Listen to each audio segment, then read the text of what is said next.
पुराणों में शंकर जी को पूर्ण ब्रह्म माना है। 17,000 जब ये शंकर जी मर जाएंगे उसके बाद एक ब्रह्मांड का विनाश होगा।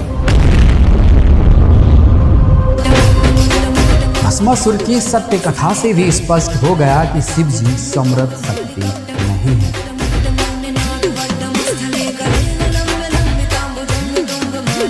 मैं ओम का मंत्र का ओम और ओम नमः शिवाय, ये दो मैं हमेशा इनसे जुड़ी रहती हूँ। इन्हीं का जाप सबसे ज्यादा हुआ है। हरे राम रामा राम हरे हरे, हरे कृष्णा कृष्णा कृष्णा हरे। यही नाम भोले बाबा को मिला है नाम जप करने के लिए।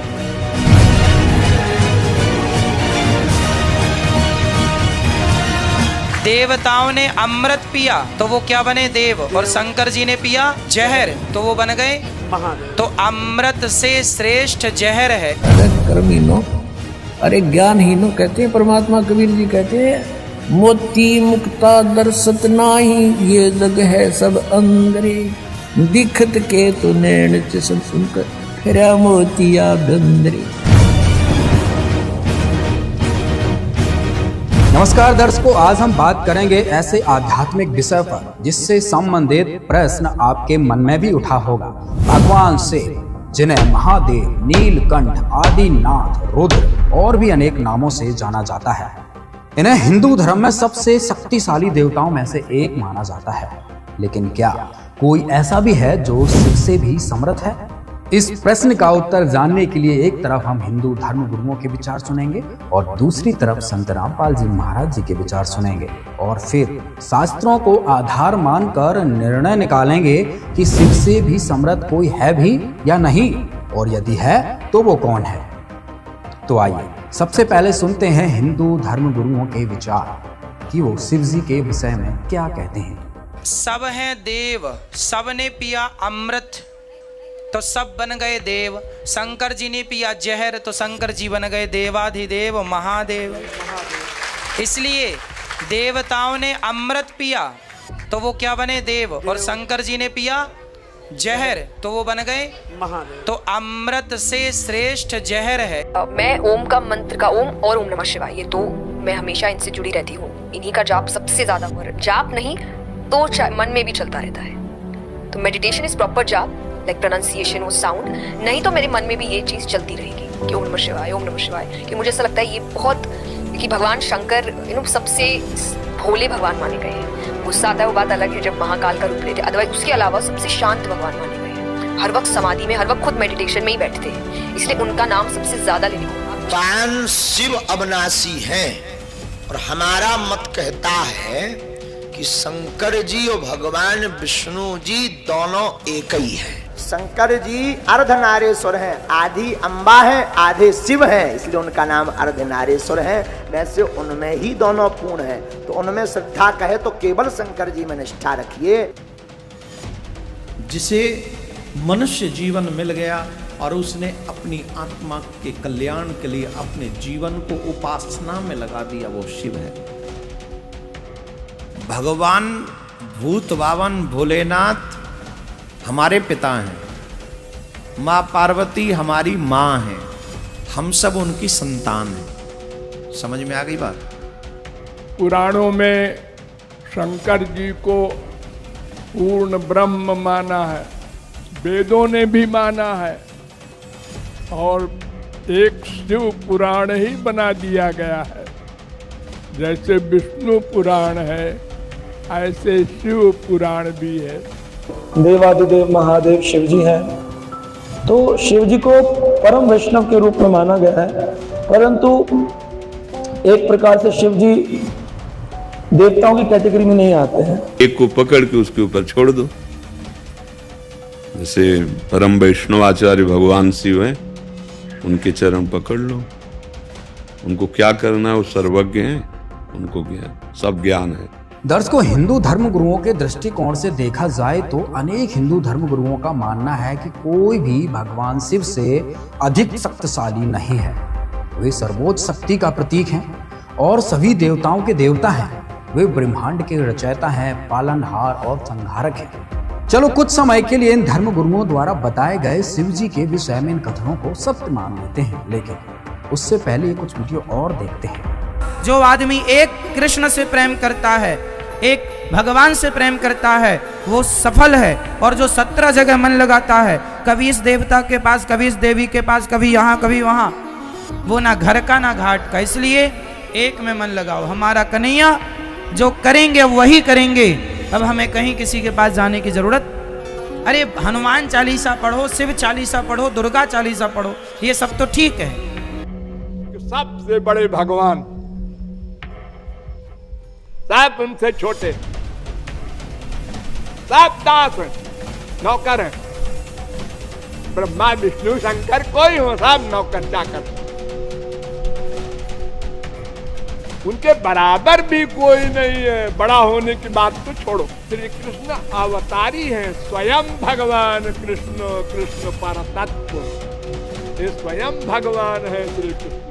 जबकि भगवान से कृष्ण आदि भगवान है और उनके तमोगुण से भगवान शिव उत्पन्न होते हैं। हरे राम रामा रामा हरे हरे, हरे कृष्णा कृष्णा कृष्णा हरे हरे। सिर्फ इसी नाम जप से भगवान मिल जाएंगे। और विचार करिए, ये राम नाम, यही नाम भोले बाबा को मिला है नाम जप करने के लिए, और यही नाम हम और आपको मिला है। हमारी इस आत्मा के पति जो हैं वो गोलोकवासी श्री कृष्ण हैं। और फॉर योर का इन्फॉर्मेशन माय डियर, इसका मतलब क्रिएटर एक है, हम सबको स्त्री बनाकर भेजा उसने। और इन आत्मा का जो पति है वो श्री कृष्ण है, उसके अलावा कोई नहीं। तो जिस व्यक्ति की जिस इष्ट में जितनी निष्ठा हो जाए, उस व्यक्ति के लिए वही सब परमात्मा है। उसी भगवान में सबके दर्शन करना चाहिए। गुरुजी, मुझे इस चीज का समाधान बता दो कि मैं दुर्गा चालीसा का भी पाठ करती हूँ, मैं दुर्गा चालीसा करती हूँ। आप जो आए सब करत रहा। अब खुदा इस तरह हम का कह देंगे, हमने बता दिया कि आप सब करत रहा। राम राम बोलते हो तो आप राधा माधव ही बोलते हो, और राम राम बोलते हो ना तो जितने देवी देवता भगवत स्वरूप हैं वो सब आप पर प्रसन्न है। आप कौन कह रहे क्या? जब राम जी की कृपा तो सबकी कृपा है, सदा सदा उसकी कुशल मंगल होगी। एक ही है, दूसरा नहीं है, और उसे जो नाम दो तुम, हमें कोई परेशानी नहीं। राम बोलो, कृष्ण बोलो, हरि बोलो, शिव बोलो, काली बोलो, काली उनका अवतार, कृष्ण उनका अवतार, राम उनका अवतार, हमें कोई परेशानी नहीं। दर्शकों, ये वीडियो देखकर आप सोच रहे होंगे इनकी कौन सी वाली बात सत्य मानी जाए, पहले वाली या दूसरे वाली। दर्शकों, इन धर्म गुरुओं के बहुमुखी अज्ञान से आज हिंदू समाज की फिरकी बनी हुई है। इसलिए आज हिंदू धर्म में इतनी विविधता देखने को मिलती है कि आम जन मानस को पता ही नहीं है कि कौन संत सत्य ज्ञान दे रहा है और कौन झूठ बोल रहा है। दर्शकों, आप इस वीडियो को अंत तक देखिए, आप खुद ही सच और झूठ का फैसला कर लेंगे, ऐसा हमारा विश्वास है, क्योंकि अब आप सभी पढ़े लिखे हैं। दर्शकों, सत्य का पता करने के लिए आगे बढ़ते हैं और जानते हैं कौन है शिव से भी समर्थ। आइए देखते हैं ये वीडियो।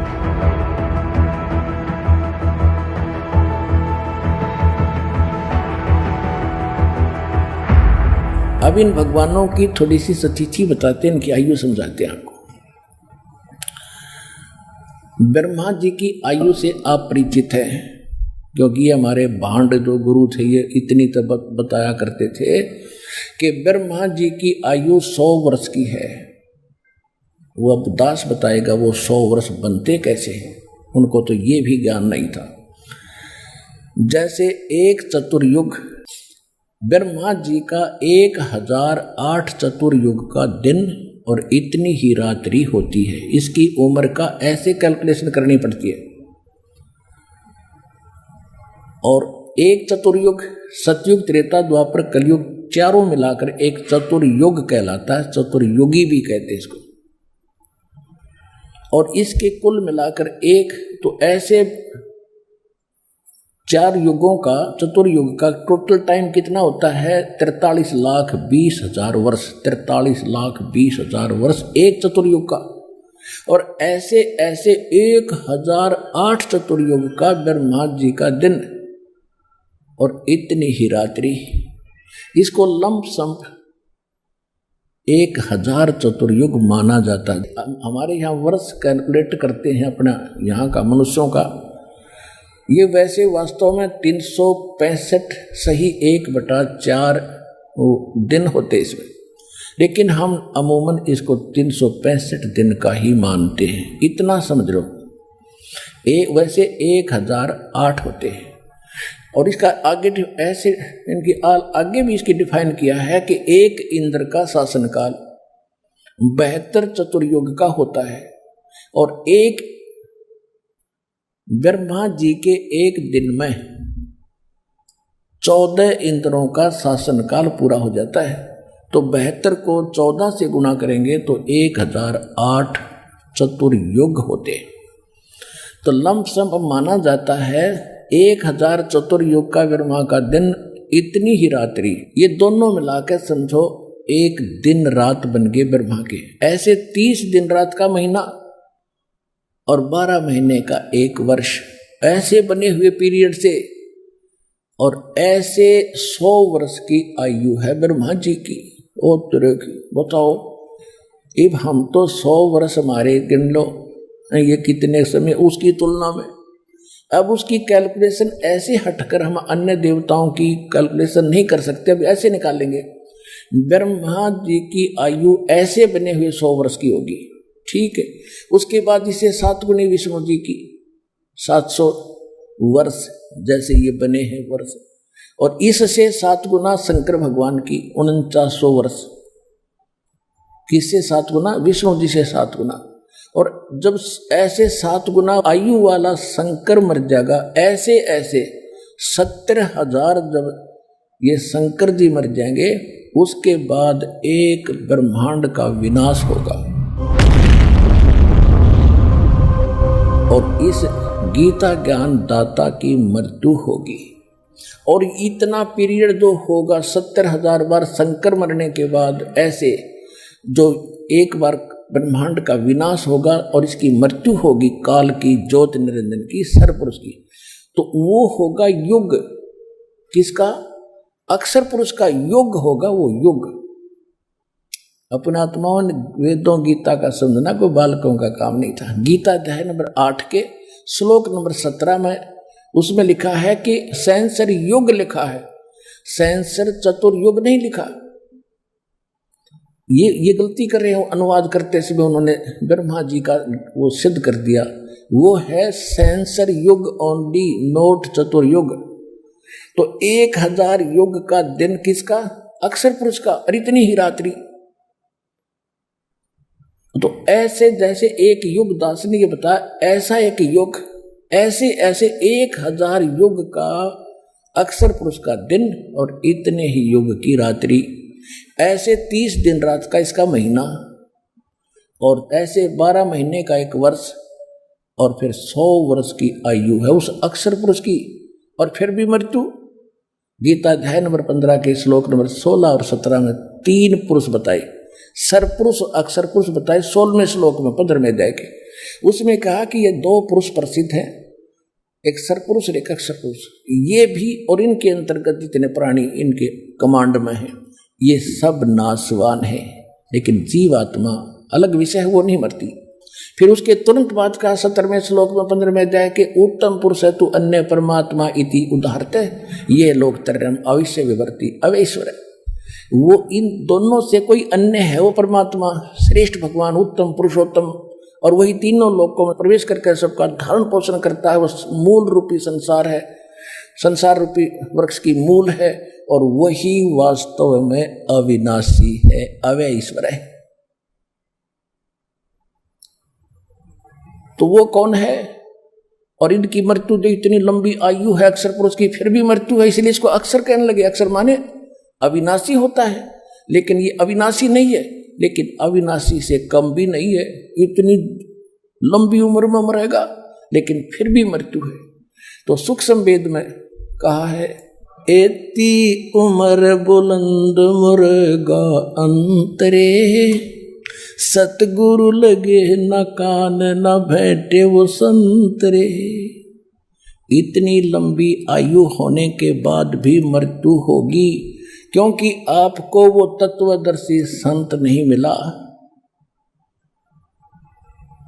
जो गीता अध्याय नंबर 4 के श्लोक नंबर 34 में जिसका वो वर्णन है, यजुर्वेद अध्याय नंबर 40 के मंत्र 10 में जिसका कहा कि वो धीरा नाम तत्वदर्शी संत ही सही सही मार्ग बताते हैं, उनसे सुनो। तो वो तत्वदर्शी संत आज विश्व में ये दास है, एक बार को आओ चाहे 100 बार सुन लो। दर्शकों, अभी आपने अपने ब्रह्मांडों के मुख्य प्रभुओं की आयु सीमा देखी। इससे स्पष्ट है कि जो प्रभु शिव से भी समर्थ है, उनकी भी मृत्यु होती है। दर्शकों, इसके साथ एक रहस्य और बताते हैं। जब 70,000 शिव भी मर जाते हैं, तब एक ज्योति निरंजन ब्रह्म मरता है। पूर्ण परमात्मा के द्वारा पूर्व निर्धारित किए समय पर एक ब्रह्मांड में महाप्रलय होती है। यह 70,000 शिव की मृत्यु अर्थात एक सदाशिव यानी ज्योति निरंजन की मृत्यु होती है। तब एक युग होता है परब्रह्म का। 100 वर्ष की परब्रह्म की आयु है, फिर परब्रह्म की भी मृत्यु होती है। परब्रह्म के 100 वर्ष पूरे होने के पश्चात एक शंख बजता है। सर्व ब्रह्मांड नष्ट हो जाते हैं, केवल सतलोक व ऊपर तीनों लोक ही शेष रहते हैं। इस प्रकार कबीर परमात्मा ने कहा है कि अरबों तो ब्रह्मा गए, 49 कोटि कन्हैया, 7 कोटि शंभु गए, मोर एक नहीं पलैया। इसका भावार्थ है कि 343 करोड़ त्रिलोकीय ब्रह्मा मर जाते हैं, 49 करोड़ त्रिलोकीय विष्णु मर जाते हैं तथा 7 करोड़ त्रिलोकीय शिव मर जाते हैं। तब एक ज्योति निरंजन काल ब्रह्म यानी कि ब्रह्मा विष्णु शिव के पिता की मृत्यु होती है, जिसे गीता जी के अध्याय 15 के श्लोक 16 में क्षर पुरुष नाशवान भगवान कहाँ है, इसे ब्रह्म भी कहते हैं। तथा इसी श्लोक में जिसे अक्षर पुरुष अविनाशी कहाँ है, वह पर ब्रह्म है जिसे अक्षर पुरुष भी कहते हैं। अक्षर पुरुष अर्थात पर ब्रह्म भी नष्ट होता है। जब काल भी करोड़ समाप्त हो जाएंगे, तब सर्व अंडों अर्थात ब्रह्मांडों का नाश होगा, केवल सतलोक व उससे ऊपर के लोक शेष रहेंगे। दर्शकों, यह रहस्य आज तक संत रामपाल जी महाराज के अलावा कोई बता नहीं पाया है। दर्शकों, अब आपको दिखाते हैं कि शिव जी समेत अन्य प्रभु कितने समर्थ हैं। देखिए यह वीडियो। अब हम आपको थोड़ा सा इन भगवानों का जो अक्षेत्र दिखाएंगे कि ये कितने प्रभु हैं। जैसे एक ब्रह्मांड होता है, एक ब्रह्मांड में कौन कौन सी स्थिति है वो देखिएगा। ये एक ब्रह्मांड का लघु चित्र है। इस ब्रह्मांड का अंडे जैसी शकल है, अंडे आकार है, अंड आकार है। ये देखिए ऐसा है यहां तक। ये इसको अंड भी कहते हैं, इसको ब्रह्मांड भी कहते हैं। और इस ब्रह्मांड के अंदर जो व्यवस्था है वो हमारे शरीर के अंदर हम देख सकते हैं, जब हम हमारे इन चैनलों को, कमलों को ऑन कर लेंगे मंत्रों की साधना करके।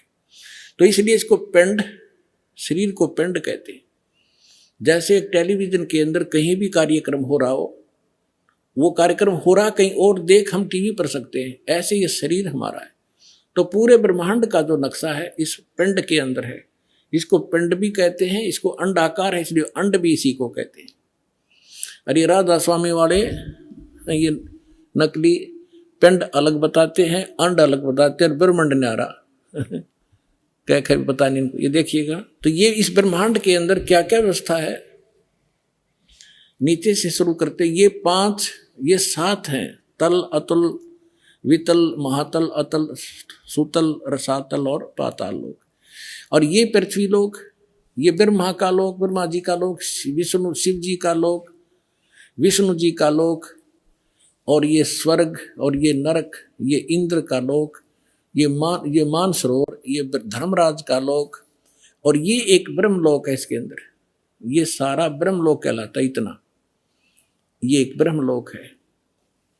इसमें इसने क्या कर रखा है, नकली सतलोक, ये महाइंद्र काल द्वीप, फिर नकली सतलोक, नकली अलखलोक, और नकली अगमलोक और नकली अनामी लोक की रचना इस काल में करवा रखी। ये दुर्गा जी का लोक, यहां इसने गुप्त स्थान बना रखा है और इस गुप्त स्थान पर कोई नहीं जा सकता इस काल की रजा से बिना। ब्रह्मा विष्णु महेश का पिता है। इसने 3 स्थान बना रखे, एक रजोगुण प्रधान अक्षेत्र, एक तमोगुण प्रधान अक्षेत्र, एक सतोगुण प्रधान अक्षेत्र, जिसमें ये रजो इस ब्रह्मा रूप में ये अपना ऐसा रूप बना लेता है ब्रह्मा जी जैसा, और दुर्गा को ये अपनी पार सावित्री के रूप में रखता है। इन दोनों के संयोग से इस रजोगुण प्रधान क्षेत्र में रहते हुए जो पुत्र उत्पन्न होता है इसकी शकल जैसा हो जाता है, उसको ब्रह्मा नाम दे देता है और वो रजोगुण युक्त हो जाता है। इसी प्रकार ये सतोगुण युक्त स्थान है, इसमें स्वयं विष्णु रूप धारण करता है, दुर्गा को महालक्ष्मी रूप में रखता है। इन दोनों के संयोग से इस सतोगुण प्रधान क्षेत्र में रहने से जो पुत्र उत्पन्न होता है वो सतोगुण युक्त हो जाता है और उसका नाम विष्णु रख देते हैं। इसी प्रकार ये शंकर रूप बना लेता है, दुर्गा को पार्वती रूप में रखता है और इन दोनों के संयोग से तमोगुण प्रधान क्षेत्र में जो पुत्र उत्पन्न होता है वो तमोगुण युक्त हो जाता है। इसलिए रजगुण ब्रह्मा, सतगुण विष्णु और तमगुण शिव जी की उत्पत्ति करके ये फिर नीचे के लोकों का प्रधान बना देता है, इनको एक एक द्वीप दे देता है और ये तीनों भगवान केवल पृथ्वी लोक, स्वर्गलोक और इस पाताल लोक, इन 3 लोकों के ऊपर ही ये प्रभुता रखते हैं इस एक ब्रह्मांड में। बस इतने मालिक हैं, इतने स्वामी हैं। और ये जो ब्रह्म है इनका पिता सरपुरुष, ये केवल 21 ऐसे 21 ब्रह्मांडों का स्वामी है। ये देखिएगा, आप जी ने जो ब्रह्मांड देखा था ये वाला, अब ये समझो ये एक गेंद सी होगी और ये 21 ब्रह्मांड का अक्षेत्र है इस सरपुरुष का। गीता अध्याय नंबर 15 के श्लोक नंबर 16 और 17 वाले में 3 पुरुष हैं। ये सरपुरुष का अक्षेत्र है 21 ब्रह्मांड। ये एक ब्रह्मांड है जिसको गेंद दिखाई देती है आपको, गेंद सी। 5 ब्रह्मांडों को इकट्ठा करके इसने एक महाब्रह्मांड बना रखे है। ऐसे 4 ब्रह्मांडों में 20 महाब्रह्मांडों में 20 ब्रह्मांड रोक रखे हैं। इसके बाद इसने एक ब्रह्मांड जैसा क्षेत्र ये अलग से और है, ये तो लिखने के लिए समझाने के लिए अलग लिखा है। यहां भी इसने एक धोखा कर रखा है, नकली सतलोक, नकली अलखलोक, नकली अगमलोक और नकली अनामी लोक भी 21वें ब्रह्मांड में भी रचना करवा रखी है। ये तपस्शिला जहां बैठकर ये 1 लाख मानव शरीरधारी प्राणियों को खाता है, ये काल ब्रह्मा विष्णु महेश का पिता। और यहां से फिर आगे निकल जाते हैं, परब्रह्म का लोक में जाना होता है। अब देखिएगा इसके बैक में कंप्लीट देखेंगे। अब ये है कंप्लीट सभी ब्रह्मांडों का, असंख्य ब्रह्मांडों का चित्र एक समझने के लिए। अब जो आपने देखे थे वो 21 ब्रह्मांड, अब ये है 21 ब्रह्मांड। ये सरपुरुष का क्षेत्र है, सरपुरुष का, बस इतना, ये इतना। और इसके बाद ये है परब्रह्म कहो, इसको अक्षर पुरुष कहो। इसे नेक्स्ट ब्रह्म जो है ये 7 संख्य ब्रह्मांड, इससे कई गुना बड़ा है। ये अक्षर पुरुष का केवल इतना ही अक्षेत्र है 7 संख्य ब्रह्मांड का, और ये है वो परम अक्षर ब्रह्म। असंख्य ब्रह्मांड का स्वामी ये असंख्य, ये छोटे छोटे दिखे सारे ब्रह्मांड है, सारे अलग अलग से। ये तो थोड़ा सा क्षेत्र इन दोनों का, और इस पूर्ण परमात्मा का असंख्य, इंक्लूडिंग दिस ब्रह्म एंड पर ब्रह्म, सरपुरुष और अक्षर पुरुष इंक्लूडिंग ये परमात्मा सब के ऊपर ओवरऑल कंट्रोल, कुल का मालिक है। ये है वो परम अक्षर ब्रह्म। गीता अध्याय नंबर 8 के श्लोक नंबर 1 में अर्जुन ने प्रश्न किया कि हे भगवान, आपने गीता अध्याय नंबर 7 के श्लोक नंबर 29 में कहा है कि जो व्यक्ति जरा और मरण से छूटने का प्रयत्न ही कर रहे हैं, इस संसार की किसी वस्तु की इच्छा नहीं रखते, वो तत्ब्रह्म को और सारे अध्यात्म को और सभी कर्मों से परिचित हैं। दर्शकों, अभी आपने ब्रह्मा जी, विष्णु जी, महेश जी, दुर्गा जी, क्षर ब्रह्म और अक्षर ब्रह्म की आयु के बारे में जाना। साथ ही संत रामपाल जी महाराज ने ब्रह्मांडों के मानचित्र से आपको समझाया कि ये सभी भगवान कितने कितने लोकों के मालिक हैं, अर्थात इनकी क्या स्थिति है। दर्शकों, इसके साथ आपको इनकी शक्ति के बारे में भी बता देते हैं। ब्रह्मा, विष्णु, महेश अर्थात शिव जी, इन तीनों भाइयों के 4 भुजाएं तथा 16 कलाएं हैं तथा इनकी मां प्रकृति देवी दुर्गा की 8 भुजाएं हैं तथा 64 कलाएं हैं। तीनों देवों के पिता यानी कि देवी दुर्गा के पति ब्रह्म अक्षर पुरुष की 1000 भुजाएं हैं तथा 1000 कलाएं हैं तथा 21 ब्रह्मांडों का प्रभु है।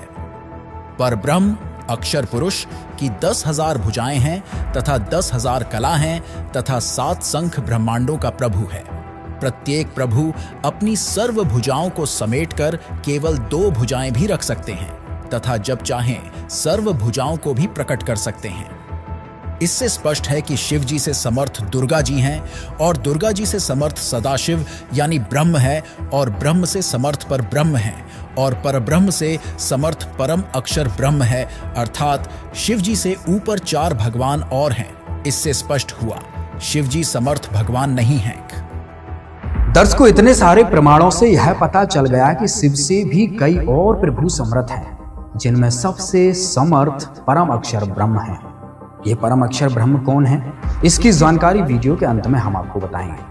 लेकिन उससे पहले ये देखते हैं कि जो लोग शिव जी को सबसे शक्तिशाली भगवान मानते आ रहे थे या आज भी भगवान मानते हैं, तो भगवान शिव को समर्थ सर्वशक्तिमान मानने का कोई ना कोई पैमाना तो होगा। तो उस पैमाने को नापने के लिए शिव जी की कुछ लोक प्रसिद्ध कथाएं सुनते हैं, जिनको आपने हजारों बार सुना होगा। तो आज भी सुनकर स्वयं निर्णय करना कि क्या शिव जी समर्थ शक्ति हैं, जैसा कि हमें हजारों वर्षों से हिंदू धर्म गुरुओं द्वारा बताया गया। सुनिए रोचक कथा।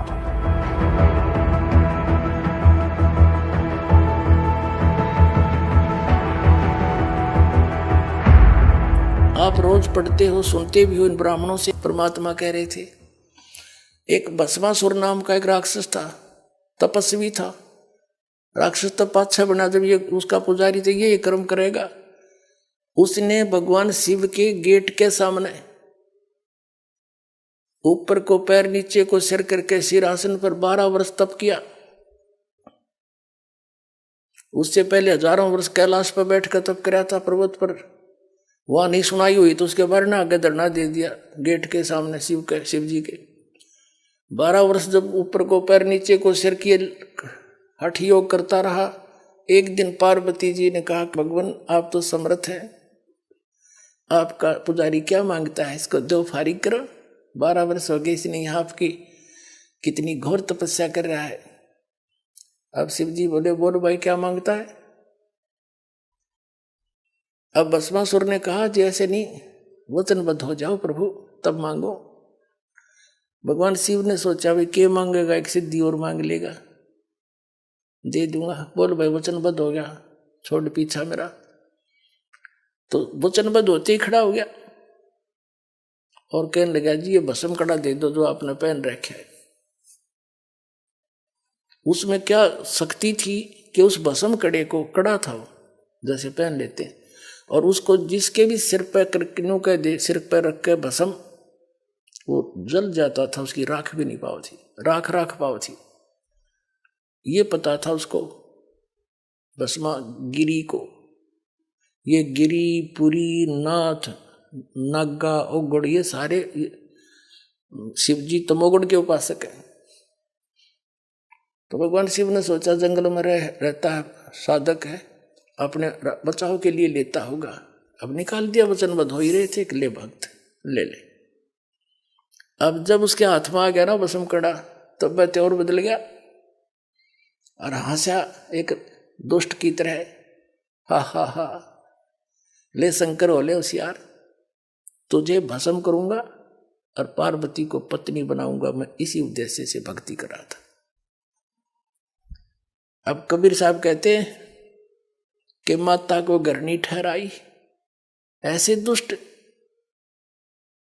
अपनी माँ को, यानी जिसकी पूजा करे उसकी पत्नी तो माँ के तुल्य होती है, और उस पर नजर बुरी। और तो कहते हैं शिव शंकर से योगी समझ नहीं पाए, ये को बदलिए बैठा है। तो ये अंतर्यामी भी खाक थे, ये ब्रह्मा, यो विष्णु शंकर भगवान के अंतर्यामी थे ये। और इनको मृत्युंजय कालज सर्वेश्वर अजरो अमर है, ये महिमा गाया करते हमारे आचार्य शंकराचार्य, ये नकली गुरु। अगर ये विनाशी होता तो भस्मागिरी का आगे भागता क्यों। जब भस्मागिरी ने कहा कि बोले होशियार आ लिया हूं, तुझे मारूंगा, पार्वती को पत्नी बनाऊंगा, भगवान शिव ने खड़ी डांग ठोक दी, फुल स्पीड तो भाग लिया डर के, ताकि तो कसाई आ गया, सचमुच इसने तो आंख बदल गया एकदम।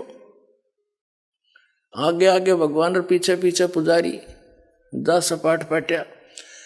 अब पुण्यात्माओं वो तो आगे जाके भगवान आए, पूर्ण परमात्मा, पार्वती रूप बनाया और खड़ा हो गए। उनसे कहा कि क्यों भाग रहे, आ जाओ। अब वो थोड़ा निकट थोड़े आएंगे शंकर जी, आओ बैठो यहाँ बात करेंगे, मैं भी आपको बहुत चाह रही थी।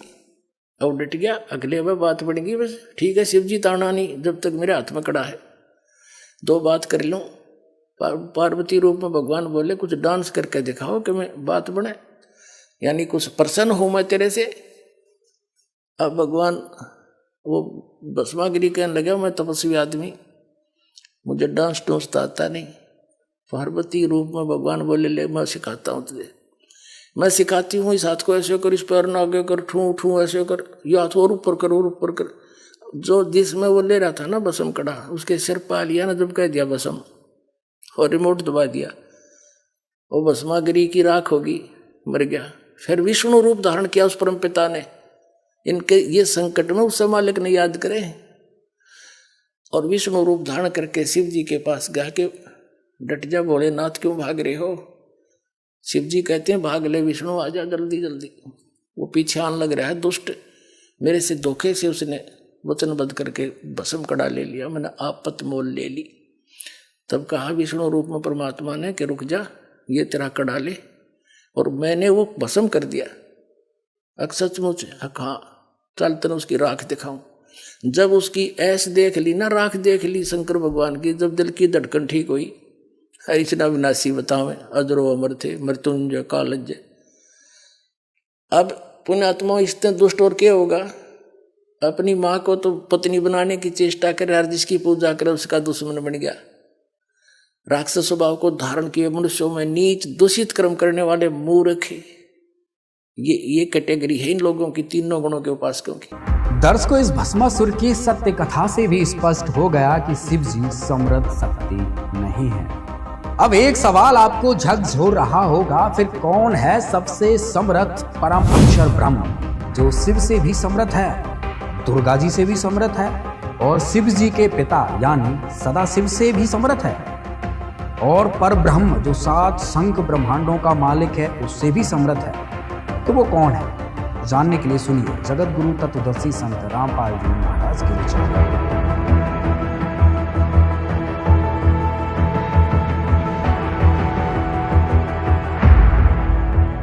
तब 8वें अध्याय के प्रथम मंत्र में अर्जुन ने पूछा फिर किम तत्ब्रह्म, वो तत्ब्रह्म क्या है। 8वें अध्याय के 3रे श्लोक में गीता ज्ञानदाता ने कहा वो परम अक्षर ब्रह्म है। एक सरब्रह्म, 21 ब्रह्मांड का स्वामी, इसको सरपुरुष कहो, सरब्रह्म कहो। फिर अक्षर ब्रह्म, उसको अक्षर पुरुष कहो, अक्षर ब्रह्म कहो, वो 7 शंख ब्रह्मांड का स्वामी अभी आपको दिखा था। और वो उत्तम पुरुष तू अन्य परमात्मा इति उदाहरते 15वें अध्याय के 17वें श्लोक में, या गीता अध्याय नंबर 8 के श्लोक नंबर 3 में कहा कि वो परम अक्षर ब्रह्म है। देखो 8वें अध्याय के प्रथम मंत्र में अर्जुन ने पूछा किम तत्ब्रह्म, किम अध्यात्म, किम कर्म पुरुषोत्तम, अधिभूतम च किम प्रोक्तम, अधिदेवम किम उच्यते। इसमें पूछा कि वह ब्रह्म क्या है, वो तत्व ब्रह्म के है। अब गीता ज्ञानदाता ने 8वें अध्याय के 3रे श्लोक में बताया, 8वें अध्याय के 3रे श्लोक में वो परम अक्षर ब्रह्म है। अपने आत्मा इतना गजब का ज्ञान इस अनमोल ग्रंथ में, अमर ग्रंथ में, गीता जी में। और ये नकली श्री कृष्ण जी ने सुप्रीम पावर बताते, श्री कृष्ण जी का था कि इसमें उल्लेख हो ना, गीता में की तो पूजा की विधि भी नहीं है, उसका कोई जिक्र भी नहीं है, सिर्फ 3 गुण बता दिए, रजगुण ब्रह्मा, सतगुण विष्णु, तमगुण शिव जी। अब गीता ज्ञानदाता कौन है, ये ब्रह्म है। ये ऐसे अलौकिक कर्म करता है, किसी के अंदर प्रवेश करके अपना ज्ञान दे देता है। 16 और 17 में 3 पुरुष हैं, 3 भगवान हैं, 3 ब्रह्म हैं। अध्याय नंबर 15 का ये श्लोक नंबर 16 यहाँ पर है।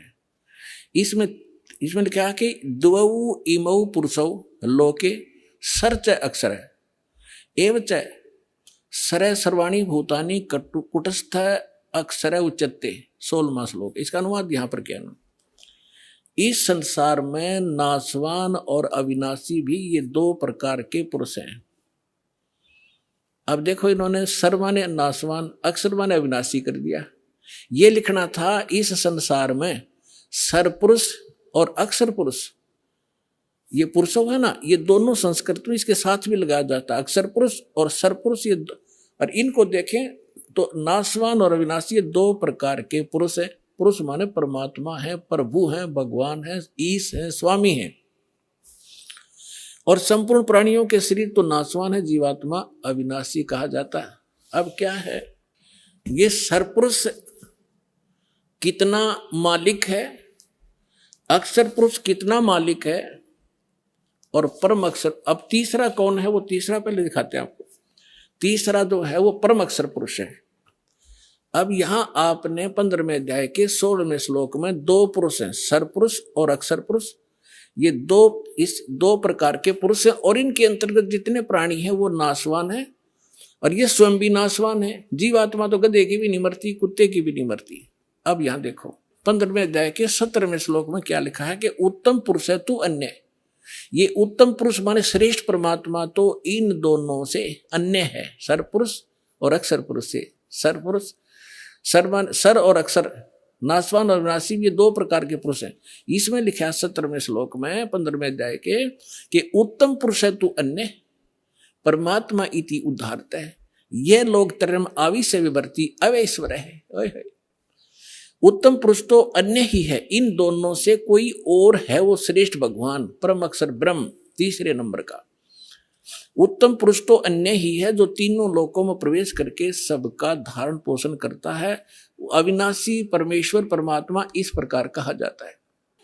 तो उस परमेश्वर ने 600 वर्ष पहले सच्चिदानंद घन ब्रह्म की वाणी में, अपनी कबीर वाणी में क्या लिखा था, अक्षर पुरुष एक पेड़ है, सर पुरुष वाकी डारे, तीनों देवा शाखा है, ये पात रूप संसारे। और वे गीता क्या कहती है 15वें अध्याय का प्रथम मंत्र, कि जो संत इस उल्टे लटके हुए संसार रूपी विभाग वृक्ष के सभी विभाग पत्तों सहित जड़ से लेकर पत्तों तक बता देगा, वो तत्वदर्शी संत है। पहचान बताई है तत्वदर्शी संत की। अब देखिएगा, ये है पूर्ण परमात्मा, ये परम अक्षर ब्रह्म है। ये ऐसे लेंगे, ये है जड़ जो मूल है, ऊर्ध्व मूलम, ये परम अक्षर ब्रह्म है, पूर्ण ब्रह्म परमेश्वर। और ये तना अक्षर पुरुष, ये जो बाहर दिखाई देता है ये तो अक्षर पुरुष है तना, और इससे एक मोटी डार निकली है वो सरपुरुष समझो, सरपुरुष। और ये तीन रजगुण ब्रह्मा सतगुण विष्णु उत्तम गुण शिवजी रूपी ये तीन शाखाएं, और ये पात रूप संसार है। ये पात रूप हम हैं आगे, और मूल कौन है, ये स्वयं है परमात्मा, ये स्वयं है परमात्मा। ये देखिएगा, ये कौन है, ये कबीर साहिब है, पूर्ण ब्रह्म कबीर साहिब परम अक्षर ब्रह्म।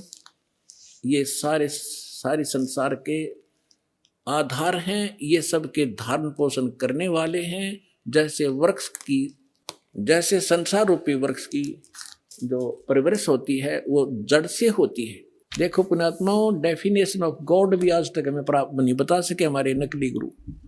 ईश ये सरपुरुष है, ईश्वर ये अक्षर पुरुष है, और परमेश्वर इन सब से उत्तम परमेश्वर वो सच्चिदानंद घन ब्रह्म, वो परम अक्षर ब्रह्म है।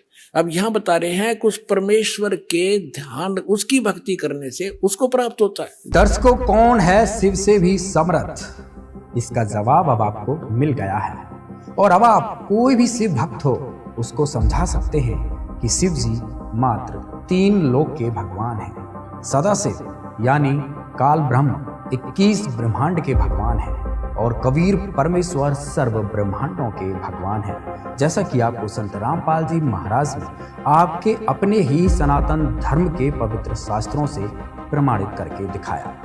दर्शकों, ये वीडियो बनाने का उद्देश्य बस इतना है कि हिंदू समाज सनातन धर्म की ओर लौट आए, वेदों और गीता अनुसार भक्ति करे, ना कि किसी भी गुरु के कहने से आंख बंद करके कुछ भी भक्ति क्रिया करने लगे। ये कोई हार जीत की लड़ाई नहीं है, ये आपकी जिंदगी बचाने की लड़ाई है। सनातन धर्म को बचाने की लड़ाई है। सत्य दिखाना हमारा कर्तव्य है। समझना, सोचना, सत्य को परखना, सच को स्वीकार करना, ये आपकी बुद्धि और विवेक पर निर्भर करता है। दर्शकों, इस वीडियो में बस इतना ही। बने रहिए हमारे चैनल के साथ। धन्यवाद।